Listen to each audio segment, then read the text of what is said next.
তাই এই নাটকটা বাধ্য হয়েছি আমি সাজাতে, শুধু তোমাকে হাতে না হাতে ধরার জন্য।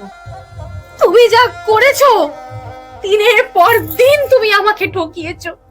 আমি তোমাকে খুব ভালোবাসতাম, কিন্তু এই দিন দেখতে হবে না, আমি সত্যি ভাবতে পারিনি। রেখা, রেখা যেও না, রেখা, রেখা,